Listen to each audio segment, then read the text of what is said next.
he needs to open the discount window. That's how bad things are out there. Do you care about Wall Street freakonomics? Sensing the panic out there made us want to understand it better. Welcome to Collateral. No idea! He has no idea! Kramer. I have talked to the heads of almost every single one of these firms in the last 72 hours, and he has no idea what it's like out there. None! And Bill Poole... The first of 4 lessons that we learned is that economics lingo is partly designed to confuse the way that the field operates. The hope seems to be that it'll bore you to tears, to the point that you won't bother to try and figure out what the hell's going on. Lesson 2 requires understanding the money chain. The current crisis occurred because investment houses bought bundles of subprime mortgages in hopes of making some fast cash. Now they purchased the sale of these bundles with bank loans. They figured they'd pay off the bank loans with the higher return that they hoped to get from the subprime mortgages. Now, all that was fine as long as the money flow wasn't interrupted.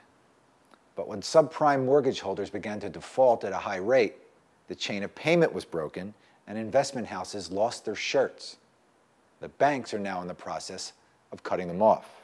That's what the moron you heard screaming at the top of the show was crying about. His poor Wall Street buddies rolled the dice and had it come up snake eyes, and now he wants the Fed to bail him out.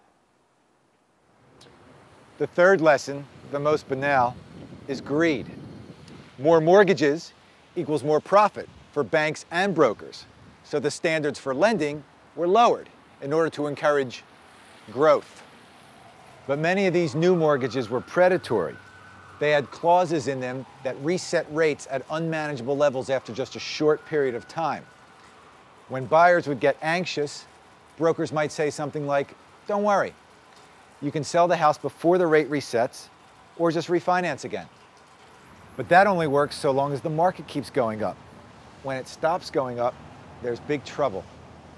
And as bad as 2007 has been for foreclosures, 2008 figures to be much worse. Now, the full economic picture is obviously more complex, and we'll have more to say about it on a future show. But here's the fourth lesson. Now, Washington could have kept this crisis from happening, but it was completely uninterested in regulating the mortgage industry or regulating the financial markets. And it certainly didn't care about protecting homeowners. But when the whole house of cards comes toppling down, you can be damn sure that Washington will try and engineer a bailout for its Wall Street buddies and have us pay for it. Hope to see you next week.